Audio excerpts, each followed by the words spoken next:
et du soleil vert, des dentelles et des théâtres, des photos de bord de mer, dans mon jardin d'hiver. Je voudrais de la lumière, comme en Nouvelle-Angleterre. Je veux changer d'atmosphère, dans mon jardin d'hiver. Ma robe à fleurs, sous la pluie de novembre, tes mains qui courent, je n'en peux plus de t'attendre.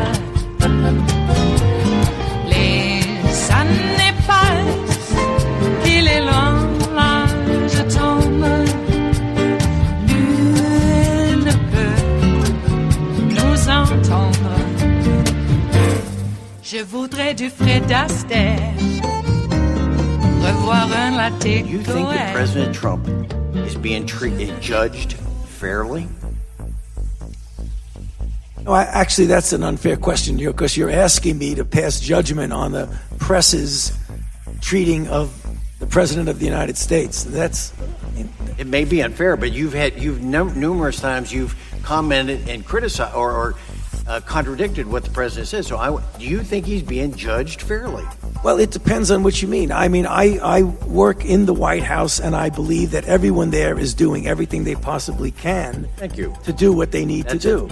No, so Dr. Fauci, you said as late, and I got a newspaper article that as late as March 31st, there was no consensus on wearing masks. And the president, as you know, relies on your expertise. Do you now regret not advising people more forcefully to wear masks earlier? Okay, we're going to play that game. Let me explain to you what happened back then. Should be a yes or a no. No, there's more than a yes or no by the tone of your question. I don't regret that, because let me explain to you what happened. At that time, there was a paucity of equipment that our healthcare providers needed, who put themselves daily in harm's way of taking care of people who are ill. We did not want to divert masks and PPE away from them to be used by the people. Okay. Now that we have enough, we recommend. I've got two more questions, so thank you for that, Dr. Fauci. With me now live from the Hill is CNN senior congressional correspondent Manu Raju. Manu, I wonder what stood out to you, and I certainly, that tone from Dr. Fauci answering that question from a Republican congressman, I mean, he clearly was feeling like he was taking some blame for something that he should not be taking blame for, as he was trying to save the lives of frontline responders. Certainly defending his approach and the early approach by this administration as we look back about what happened and whether or not more could have been done. One of the things that has stuck out in this hearing is how different the tone has been from these public health experts about the concerns that they have about this disease continuing to spread in this country, much different than what we were hearing from the president and the vice president. The vice president, of course, said last week that there will be no second wave. The president has essentially suggested that testing is overrated, is essentially as a double-edged sword in his view. He believes that that's the reason why there are more cases. Well, Anthony Fauci says the reason why there are more cases is because, in his view, there's a disturbing surge in more infections happening in the United States. He said it's been a mixed bag how things have been dealt with, and all four witnesses are making it very clear that more testing is needed in the United States. Now, one of the big things going into this, of course, was the president's comment from Saturday at a Tulsa rally in which he said he suggested to staff to slow down testing for COVID-19. But when asked today, the four witnesses indicated they have not been asked by the president to slow things down. I know for sure, but to my knowledge, none of us have ever been told to slow down on testing. That just is a fact. In fact, we will be doing more testing. Of course, the president's staff afterwards, after he made that comment, said that he was only joking. They spent the last 2 days saying that. Then this morning, the president said he doesn't kid around when he was asked specifically if he was joking about that remark.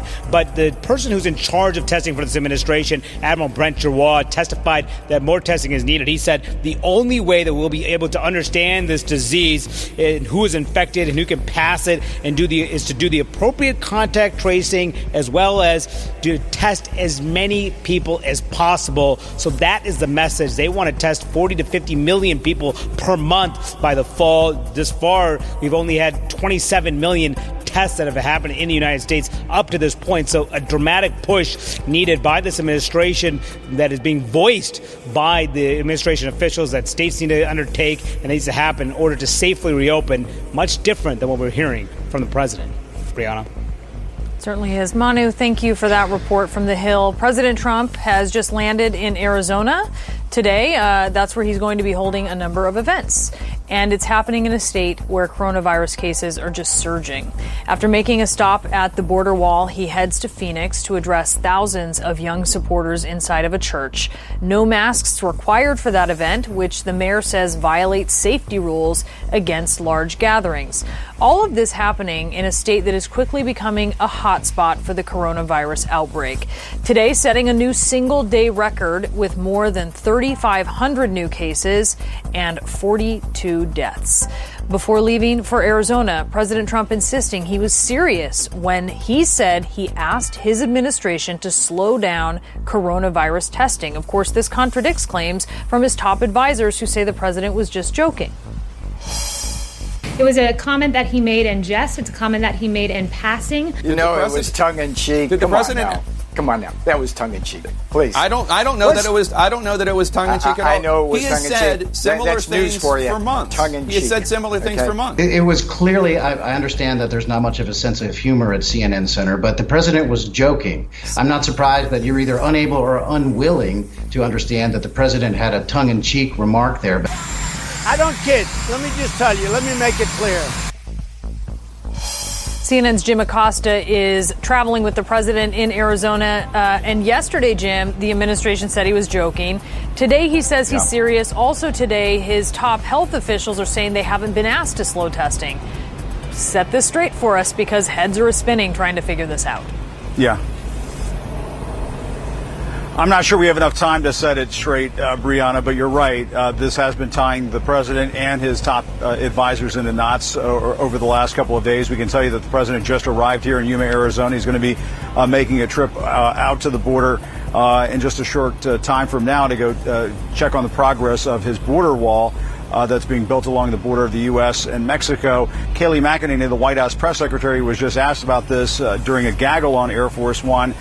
She is trying to clean up the president's cleanup of his comments from Saturday.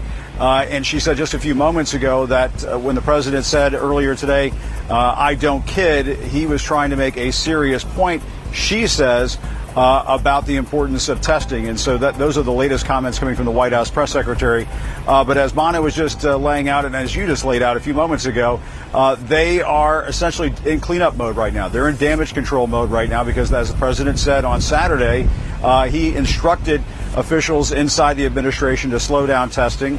In the aftermath of that comment, which has been turned into political ads already by the president's adversaries, we've seen the White House press secretary say the president was just saying that in jest. We saw Peter Navarro, the trade advisor, saying the president was saying that tongue-in-cheek, and then the president comes out this morning on the South Lawn of the White House and says, I don't kid. Now, one thing we should point out, Brianna, is that the president and his top aides have used this kidding excuse in the past. When the president said, I am the chosen one, back in 2019, he later tweeted that he was just kidding about that. When the president suggested that Americans inject themselves with disinfectant to warn off the coronavirus, he said the next day that he was just being sarcastic about that. And so when the president says this morning on the South Lawn of the White House, I don't kid, he's obviously not telling the truth. He's lying there because he has used that excuse in the past. That is, of course, Brianna, whether that depends on whether those statements that he made in the past were falsehoods when he was saying he was kidding about recent, and past controversial comments. The other thing we should point out is as the president heads out to the border wall later on this afternoon, he's going to be checking on a border wall that only amounts to about 200 miles of border wall that has been constructed during the Trump administration. It is in most cases replacing existing wall or augmenting wall that was, or border fencing that was already in case.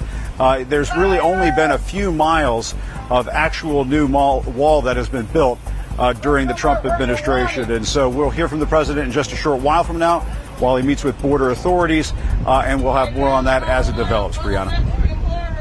All right, Jim, in Yuma, thank you. Joining me now is Dr. James Phillips, physician and assistant professor at George Washington University Hospital. He's also a CNN medical analyst. Doctor, thanks for being with us. Always good to see you. You said you heard the president say he's serious, that he wants the U.S. to slow down testing. Yes, there seems to be a little cleanup at the White House, but he says it wasn't a joke when he talked about it. What's your reaction to that?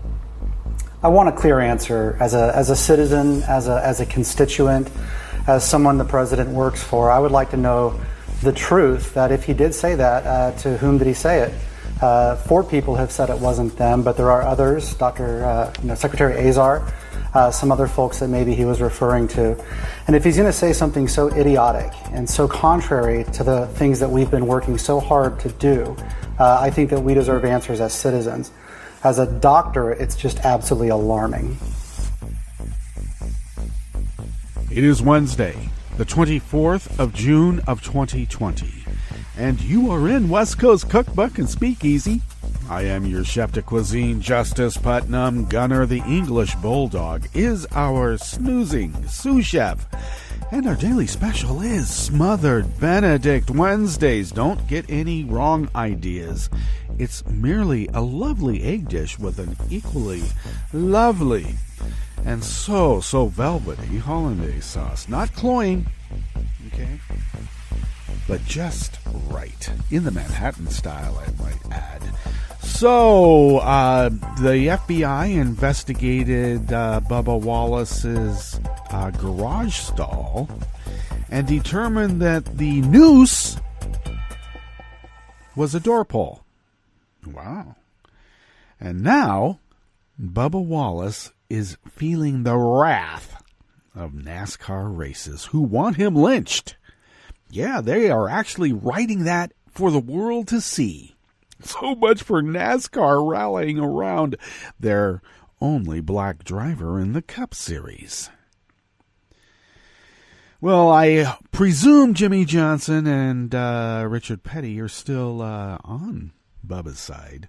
Let us remind ourselves, well, first of all, if you don't know the story, Bubba Wallace, noose found in his garage stall after it was divulged that he was the driving force, no pun intended, in getting rid of the Confederate flag at NASCAR events. A lot of rebel types don't want to see the Dixie swastika go away. That's their reason to tet. They're there to remind folks about the Northern War of Aggression, not the Civil War. The Northern War of Aggression. Who declared war on who? The South declared war on the United States. And somehow we're the Northern aggressors. See how that works? Anyway, FBI investigated, and that noose was really a door pull for the garage stall. I should mention, I've been at many. In the old days, they called them the Winston Cup Series. Now it's just the Cup Series. But the Winston Cup Series, because tobacco companies were, throwing money right and left, because obviously everybody knew nicotine was not addictive. I mean, it had only been testified as such under oath by the leading tobacco industry leaders of the day. So I worked at the Winston Cup Series in many capacities, from VIP tents. This is in my capacity as a chef, by the way. VIP tents, and eventually when a lot of the events would be happening at the Sonoma Raceway, and sometimes we go down Laguna Seca too. But I would take care of the VIPs in the actual building structure. Yes. And I would have full reign of these raceways.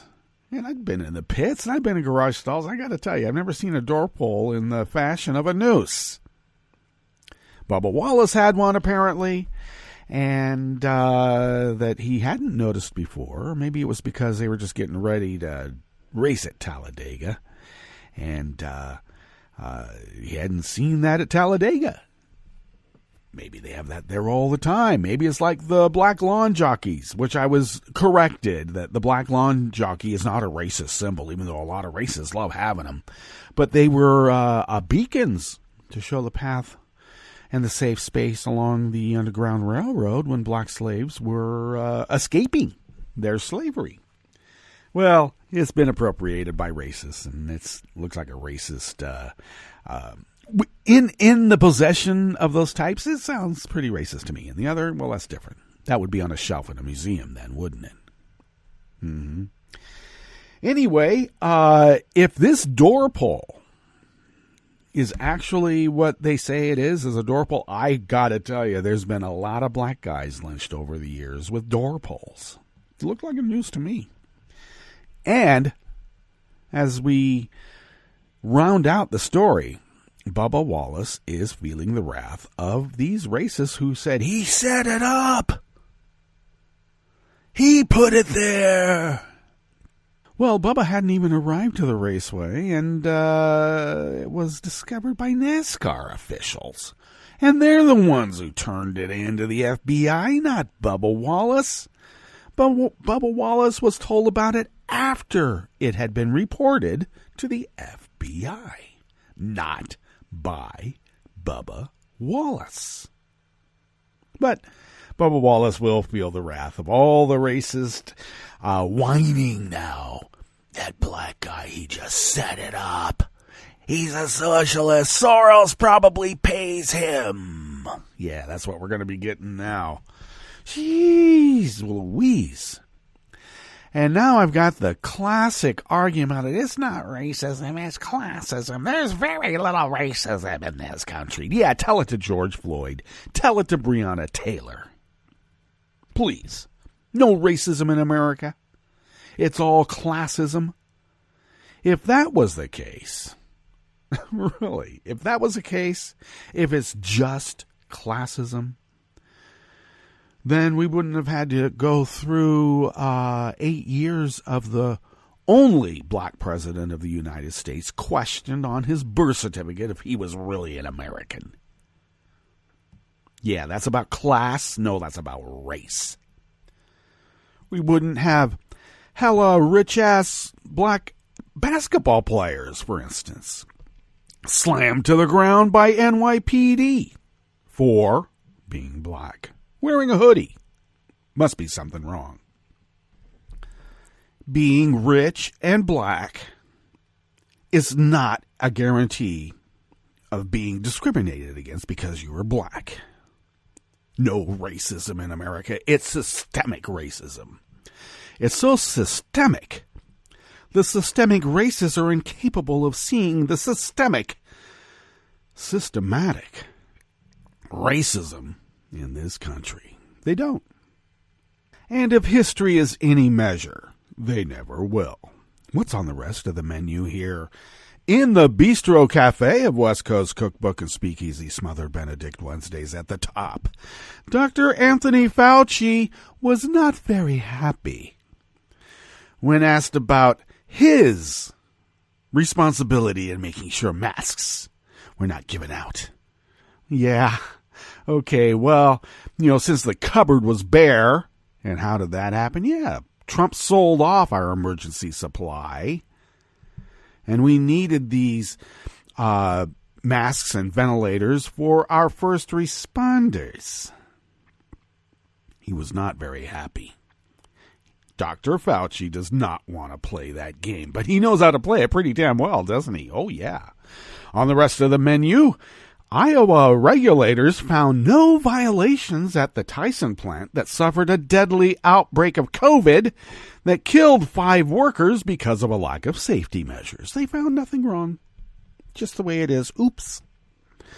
Charleston voted to remove the statue of slaver John C Calhoun. We'll see how that is responded to, and you can imagine. Yeah, if they're upset about Aunt Jemima, they're going to be really upset about John C. Calhoun. And a federal judge denied the American women's soccer players an immediate appeal of his decision to throw out their claim of unequal pay against the U.S. Soccer Federation. After the break, we move to the chef's table where Trump's withdrawal from the Open Skies Treaty may be illegal, and I would say it is. And member states of the International Criminal Court defended the world's only permanent war crimes tribunal against a threat of U.S. sanctions, meaning Trump doesn't like courts or judges anywhere at any time. All that and more on West Coast Cookbook and Speakeasy. Bon appetit.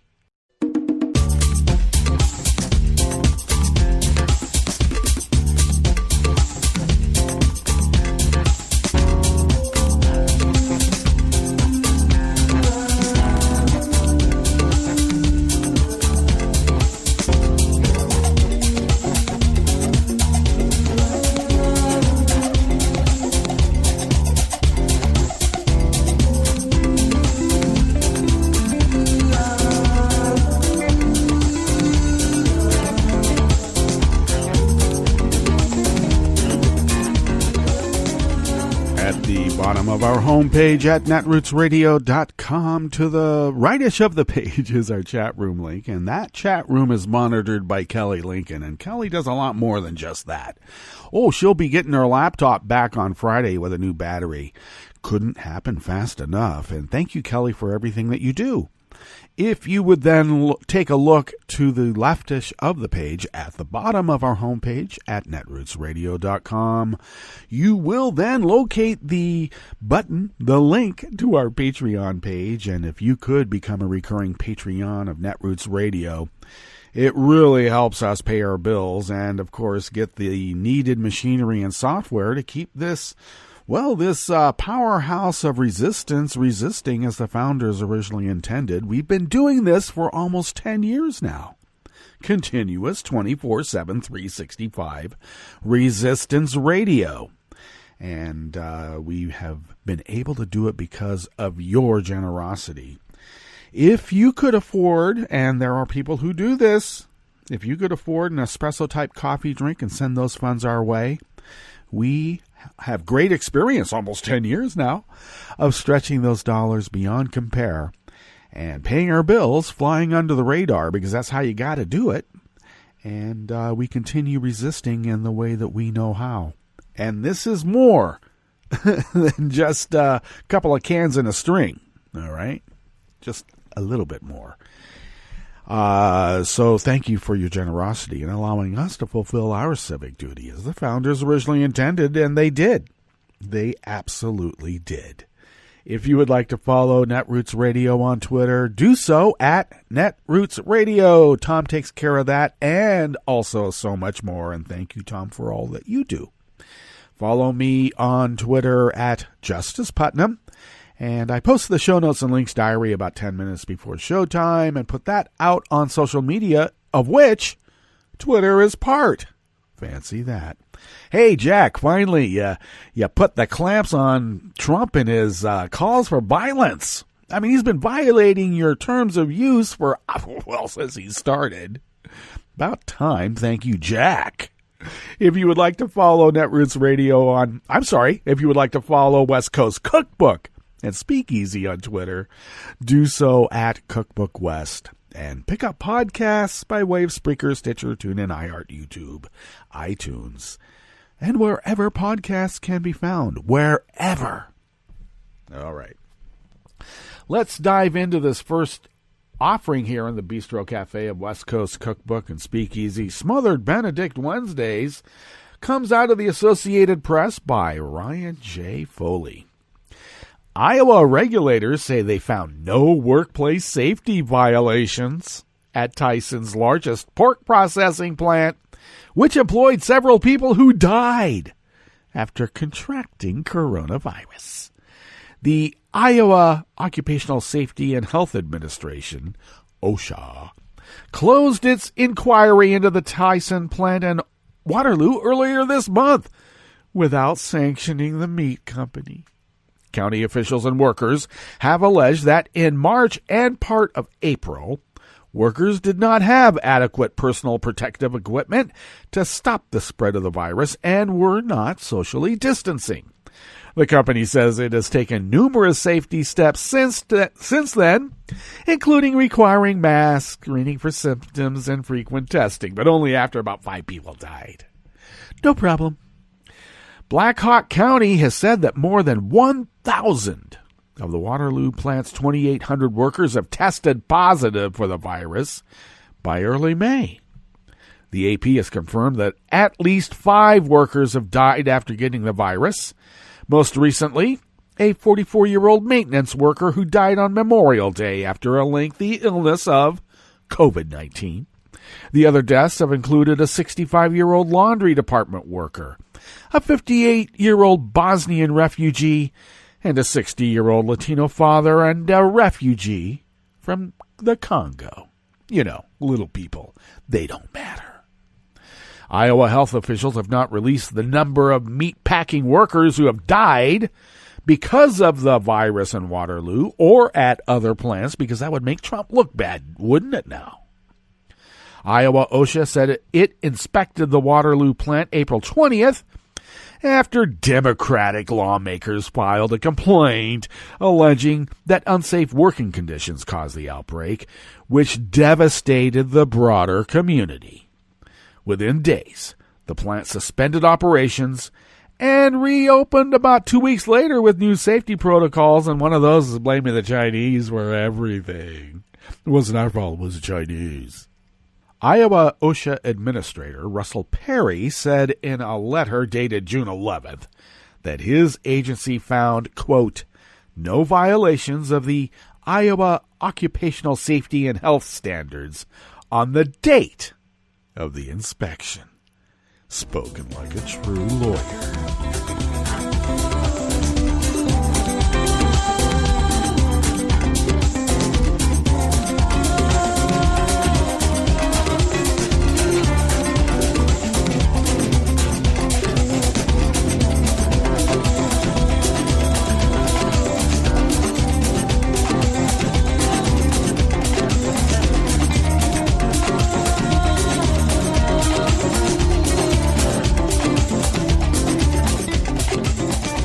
Meg Kinnard of the Associated Press brings us this next offering here in the Bistro Cafe of West Coast Cookbook and Speakeasy.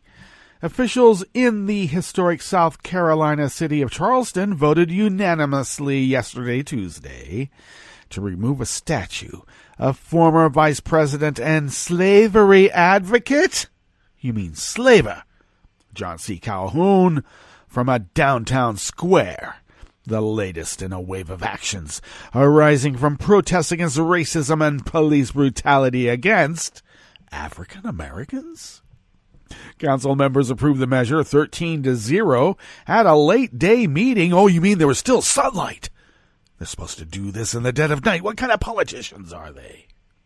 The resolution authorizes the removal of the statue of the former U.S. Vice President and Senator from South Carolina from atop a 100-foot monument in downtown Marion Square. I wonder if Trump's going to charge them with, what, terrorism? How dare they take down that monument? City officials said eventually that the Calhoun statue will be placed permanently at an appropriate site where it will be protected and preserved. I'd say put it in a, lead-lined vault, locked up. Maybe people can look at it virtually then. Just before midnight on Tuesday last night, the Charleston Police Department tweeted that Calhoun Street between Meeting Street and King Street is closed for the removal of the John C. Calhoun statue, adding that the street will be closed for several hours. And they probably tweeted that out and put it on Facebook and emailed all of their racist friends because they don't want Calhoun's statue taken away. The vote comes after Mayor John Tecklenburg announced he would send the resolution to the city council. He also took part in the vote. I believe that we are setting a new chapter, a new equitable chapter in our city's history, Tecklenburg said just before the vote. We're making the right step. It's just simply the right thing for us to do. Council members heard from dozens of residents for and against the statue's removal. Councilman Carl L. Brady said he knew his support may cost him votes, but that he was voting his conscience. In a move he said shows that in Charleston, we place white supremacy and white supremacist thought back where it belongs, on the ash heap of history. Well, thank you. The move comes days after the 5th anniversary of the slaying of 9 black parishioners in a racist attack at a downtown Charleston church. Now, I was told that wasn't a racist attack. It was all about class. Class. It was such class that the cops gave the murderer a ride to jail, but first they had to stop for a Whopper at Burger King with cheese. The ultimate resting place of the statue is yet to be determined, a decision that will be left up to a special panel. The mayor has anticipated it would go to a local museum or an educational institution.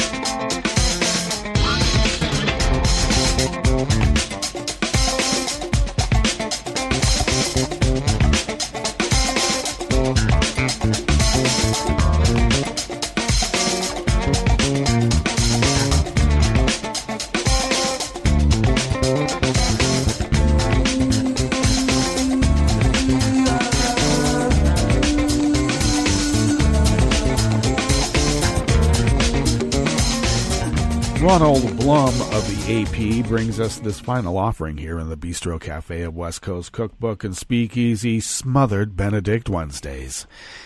A federal judge has denied a request by American women's soccer players to allow an immediate appeal of his decision to throw out their claim of unequal pay against the U.S. Soccer Federation. U.S. District Judge R. Gary Klausner in Los Angeles has scheduled a trial for 15 September on the players' remaining claim of discriminatory work conditions. Lawyers for the women had asked him to enter a final judgment on his decision to dismiss the pay claim, which then would have allowed them to take the case to the 9th U.S. Circuit in San Francisco. The granting of an immediate appeal will not eliminate the possibility of 2 trials or the possibility of successive appeals involving interlocking facts, Klausner wrote on Tuesday yesterday. The court has declined the parties' request to stay trial pending the resolution of any appeal. And should a jury render a verdict unfavorable to plaintiffs on the remaining claims, there is no reason to think plaintiffs will not appeal that decision too. Well, I guess he just doesn't want women to have equal pay. Maybe he doesn't. Klausner ruled on May 1st the women could not prove discrimination over pay and granted in part the USSF's motion for a partial summary judgment. He said the union for the women's national team rejected an offer to be paid under the same pay-to-play structure as the men's national team's collective bargaining agreement, and the women accepted guaranteed salaries and greater benefits along with a different bonus structure. He also refused to let go to trial allegations that the women were discriminated against because they played more games on artificial turf, where you suffer debilitating career-ending knee injuries. Klausner, left intact, claims the USSF discriminated in its use of charter aircraft and in the money it spent on commercial airfare, hotel accommodations, and medical and training support services. One way or another, we intend to appeal the court's decision, which does not account for the central fact in this case, that women players have been paid at lesser rates than men who do the same job, except I'll add, the women win a lot more. Lots. All right, let's get to our break.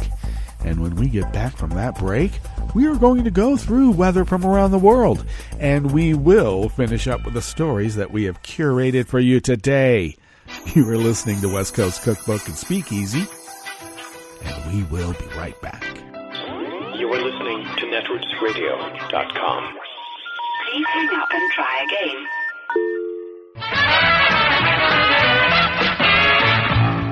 From a point at sea to the circles of your mind, a new force is at work for planetary transformation. New radio for a new Earth.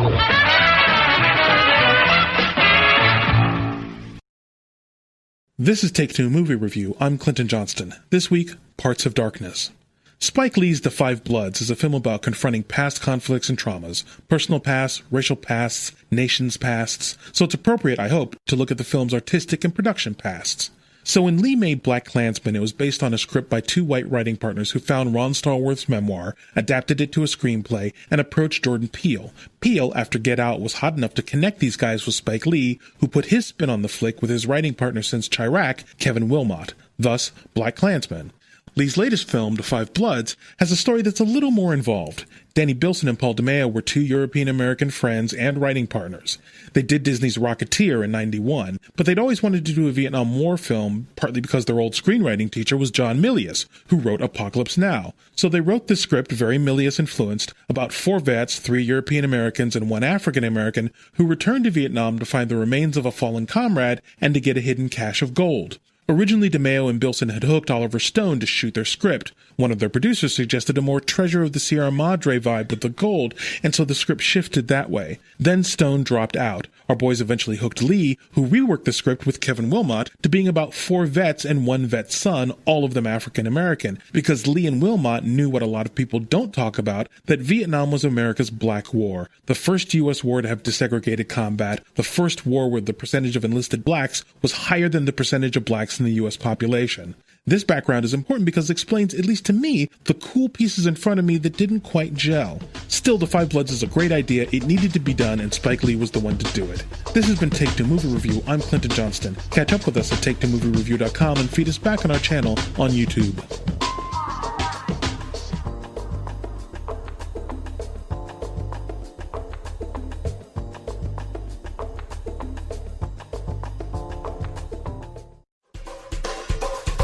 This is Scientific American's 60-Second Science. I'm Christopher Intagliata.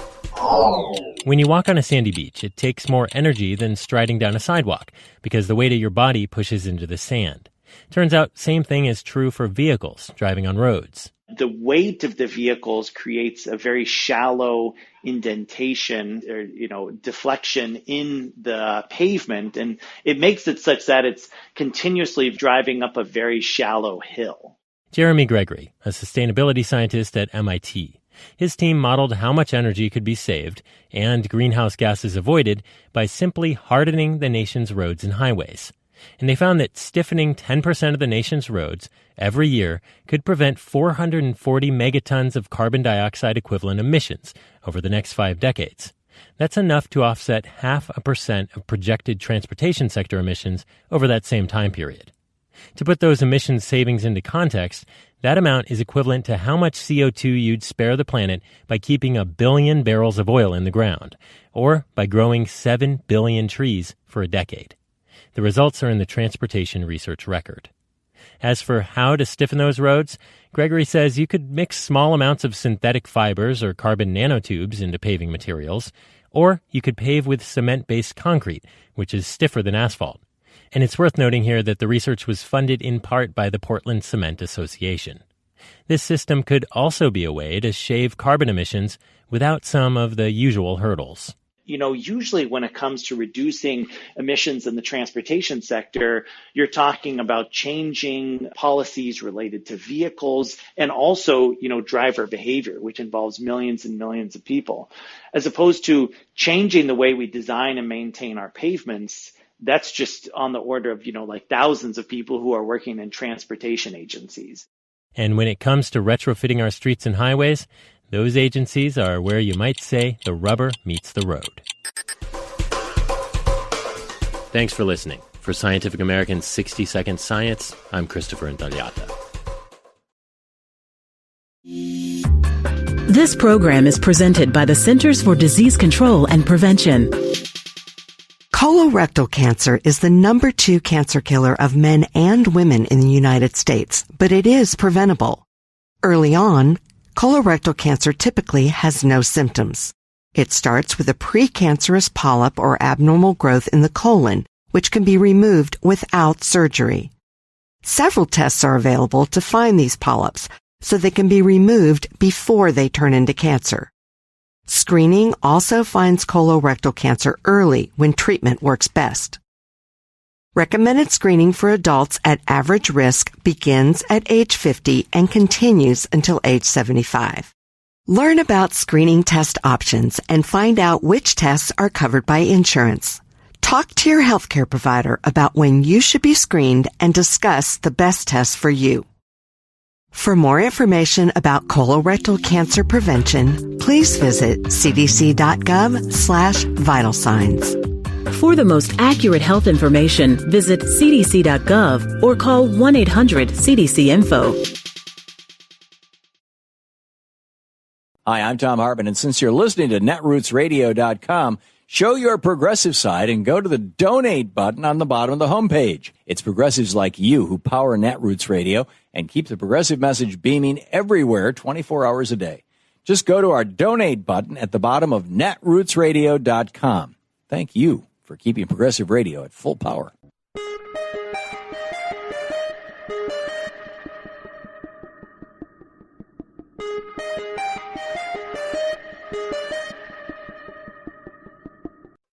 Celebrate the Supreme Court's recent momentous LGBT decision.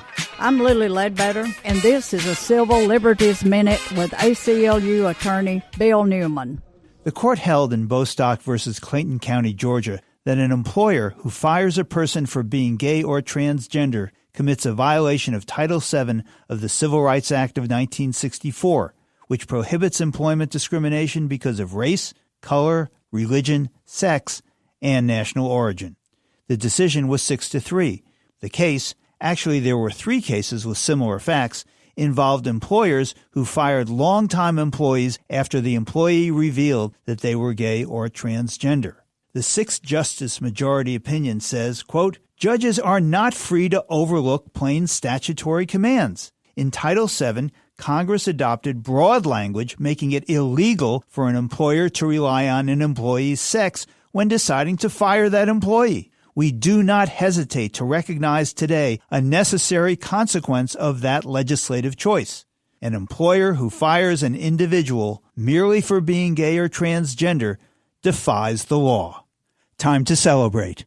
The Civil Liberties Minute is made possible by the ACLU because freedom can't protect itself.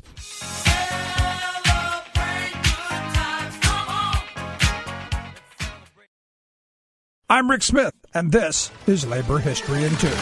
On this day in labor history, the year was 1971. At 2:51 a.m., Battalion 12 Chief Leo Najarian of Los Angeles heard that there had been a tunnel explosion. That February, a 6.5 earthquake had killed 65 people in the area. Now it seemed tragedy had struck again. Just the night before, Chief Najarian had been called out to the same address. The Lockheed Shipbuilding and Construction Company was digging a tunnel over a mile long for the Metropolitan Water District. Chief Najarian had been called out when 4 workers were injured due to a minor explosion. He had found that the workers at the site were not testing frequently enough for methane gas. One spark from a tool could touch off an explosion. Leaving instructions to test more frequently, he left and spent the next day worried. So when another explosion alarm came from the same address, he rushed to the scene. There he found the second explosion was much worse than the first. Workers were trapped 5 miles into the tunnel.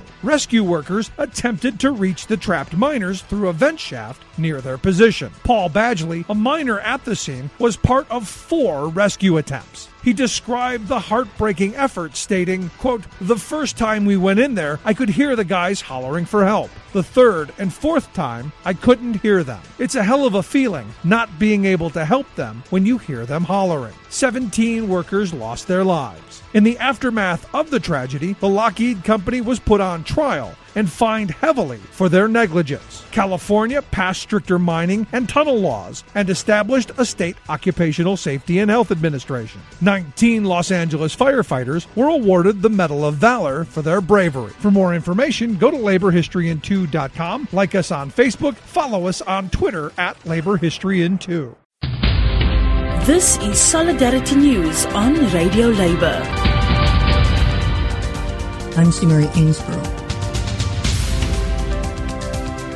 Perhaps one of the hardest hit groups of workers affected by the pandemic is domestic workers.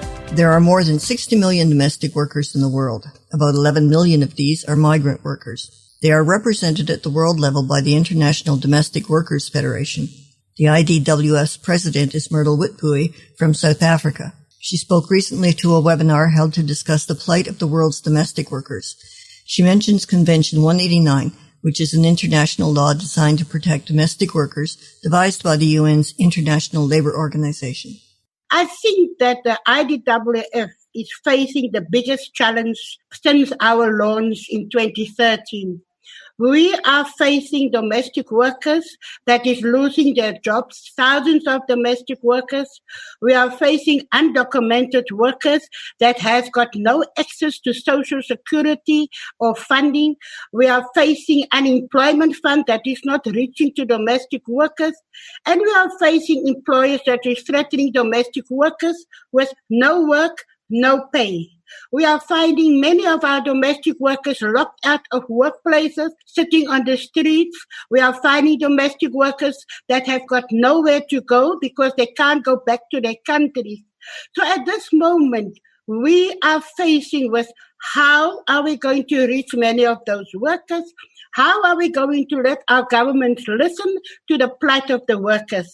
Poverty and hunger is facing the domestic workers, and also domestic workers' children that have to go to school. Domestic workers' children doesn't have access to clothes and anything. So I think that we have to put our heads together of how are we going to come out of this crisis and how will we be able to do much more for domestic workers, and how will we be able to reach out to the government to see that domestic workers have access to social funds, to unemployment funds. And this is what we're actually striving for, is to see many domestic workers' offices are closing because domestic workers can't keep their offices open because there is no funding.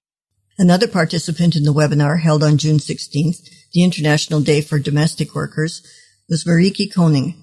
Ms. Koning is a policy advisor with the International Trade Union Confederation. The ITUC is the organization which represents national union centers such as the Ghana Trades Union Congress at the world level. The world COVID-19 pandemic has impacted domestic workers deeply.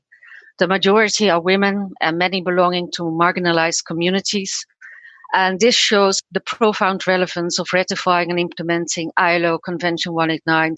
While the world COVID-19 pandemic has dropped countries around the world in a health and social and economic crisis, with devastating impacts on jobs and livelihoods on millions of workers and communities, it has disproportionate impacts on women and marginalized groups, and has exposed many gaps in our systems, including the lack of social protection and quality public health and care services.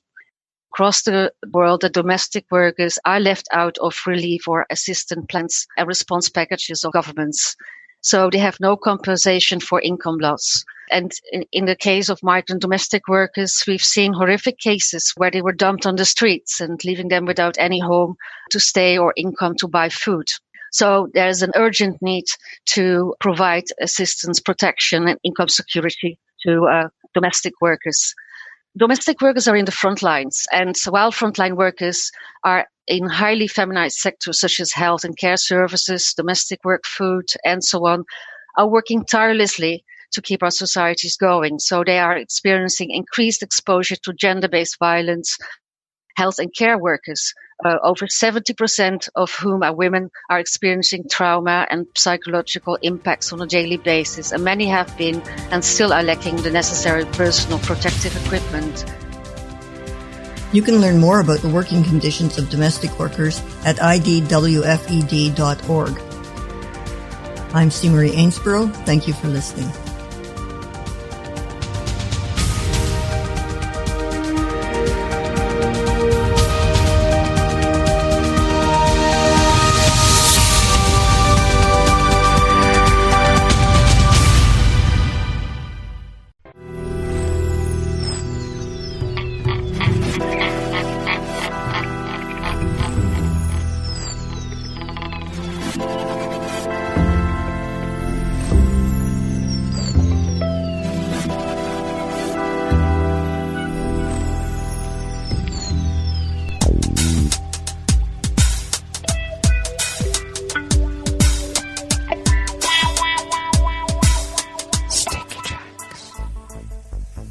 Thank you for accompanying us here to the Chef's Table at West Coast Cookbook and Speakeasy Smothered Benedict Wednesdays.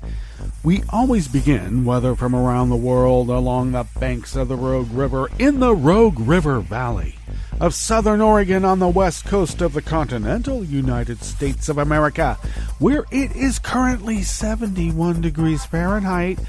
Expecting a high to be much cooler than yesterday. We're only going to go up to about 88 to 90. Yeah, we were over 100 yesterday. So I suppose we're supposed to be able to tell a big difference in that swing. We'll see. Sunny conditions should prevail through the morning, and a mix of clouds will give way to cloudy skies this afternoon. And winds will be out of the northwest at 5 to 10 miles per hour. Mainly clear overnight with lows in the mid to low 60s. Winds out of the north-northwest at 5 to 10 miles per hour. And then partly cloudy skies tomorrow with only a slight raise in temperature, only about 93 to 95. Not too bad. Winds out of the north at 5 to 10 miles per hour. Coronavirus infections that have been confirmed in Jackson County of Southern Oregon have now risen to 92. And deceased is still non-applicable because, well, we're not getting those numbers, unfortunately, because I don't know why. I have my suspicions. It has nothing to do with our governor. It has everything to do with recalcitrance from a certain mindset on the political spectrum, and I don't know why. Yeah, I know why. I'm just being rhetorical. Alrighty. Grass pollen remains very high right outside the window of the mothership here. The air quality index is still in the good range for the region, and it has gone up to 42 parts per million, still in the good range. And daytime UV index is very high at 9. Do take care. Barometric pressure is rising at 29.96 inches. Visibility is up to 9 miles, and relative humidity is at 68%. Weather from around the world is brought to you by people's personal weather stations that they purchased. These people planted these purchased personal weather stations somewhere on their property, and these people positively live around the world. London is 87 and sunny. Paris is 91 and sunny. Get out of Paris. It's too hot. Rome is 87 and sunny. That's pretty hot, too, for Rome. I don't know. Usually they have a warning that their electrical grid's going to shut down and heat like that. Maybe with the pandemic, it's different. I don't know. Kyiv is 78 and fair. Kabul is 82 and mostly cloudy. Hong Kong is 81 degrees and mostly cloudy. Tokyo is 69 degrees and cloudy. Sydney, Australia is 55 and partly cloudy. San Francisco, California is 55, cloudy with a fog advisory. And New York is 82 degrees Fahrenheit and mostly cloudy. And that is weather from around the world, brought to you by people's personal weather stations that they purchased. These people planted these purchased personal weather stations somewhere on their property, and these people positively live around the world.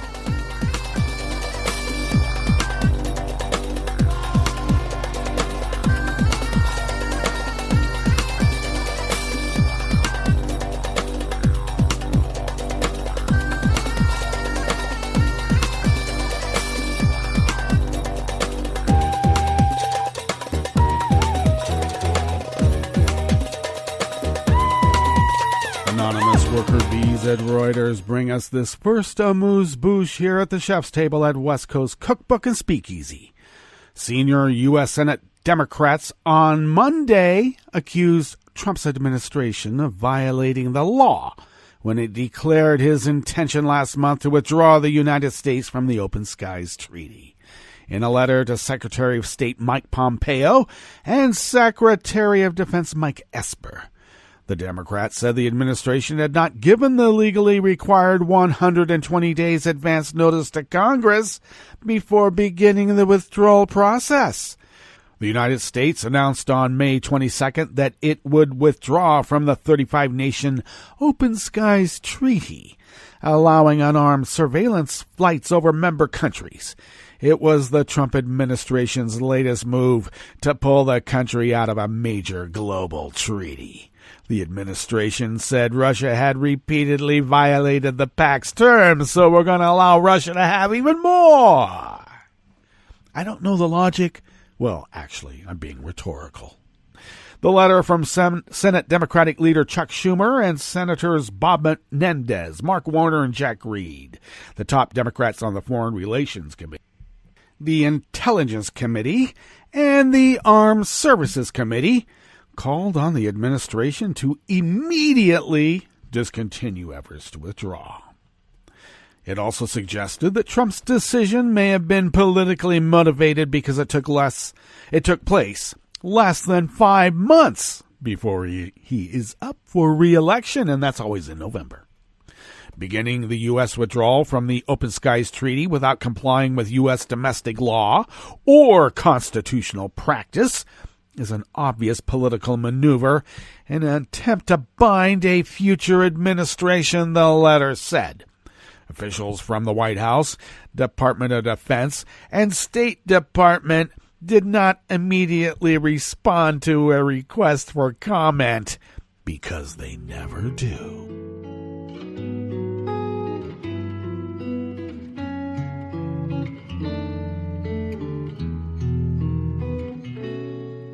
Je te donne ce mon amour pour la vie entière. La promesse de me trouver à tes genoux. Aussitôt que tu m'appelles, rester toujours fidèle. C'est tout, c'est tout. Je te donne tous mes printemps, mes étés de mer. Mes automnes, quand les feuilles tombent partout. Si ce n'est pas une bonne affaire, je te donne tous mes hivers. Anthony Deutsch and Stephanie Vandenberg of Reuters bring us this final amuse-bouche here at the chef's table at West Coast Cookbook and Speakeasy. Over half the member states of the International Criminal Court defended the world's only permanent war crimes tribunal in a diplomatic response to a U.S. threat of sanctions against its employees earlier this month. A joint statement drafted by Costa Rica and Switzerland was backed by 67 out of the 123 of the ICC's members, the first effort to show a united front among members from all continents. We confirm our unwavering support for the court as an independent and impartial judicial institution, it said. The ICC was an integral part of the international judicial order and a central institution in the fight against impunity. Donald Trump's administration says it opposes the ICC because it fears what it calls politically motivated prosecutions of the United States and ally Israel. Politically motivated? My. Okay, that brings us to the end of our broadcast period for the day, and we'll meet up tomorrow for Metro Shrimp and Grits Thursdays. So do stay tuned to Netroots Radio all day and all night for all the breaking news as it breaks, and we'll meet up here tomorrow, right here, in West Coast Cookbook and Speakeasy. Bon appetit.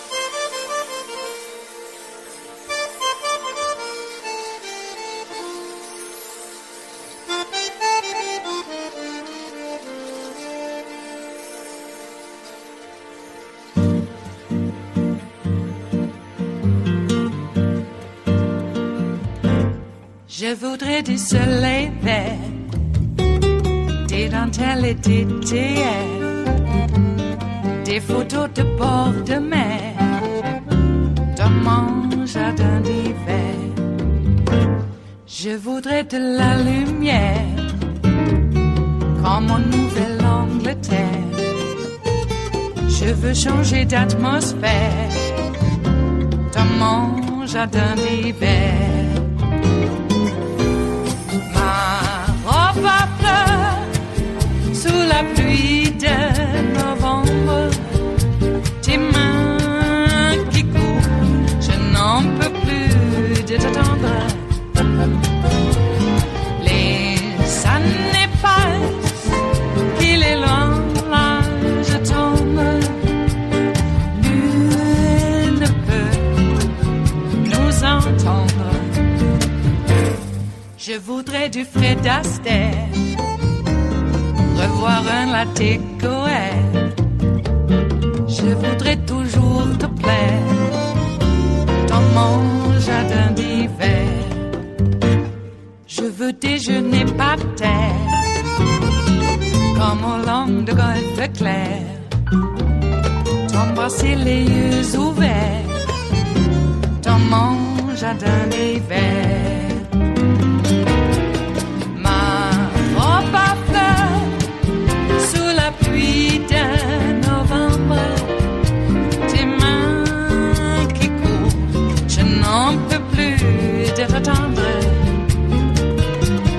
Les années passent, il est loin, là je tombe. Nul ne peut nous entendre. Ba-da-da-dum-di-da-dum, ba-da-da-dum-di-da-dum, ba-da-da-dum-di-da-dum, dans mon jardin d'hiver. Ba-da-da-dum-di-da-dum, ba-da-da-dum-di-da-dum, ba-da-da-dum-di-da-dum, dans mon jardin d'hiver, dans mon jardin d'hiver, dans mon jardin d'hiver.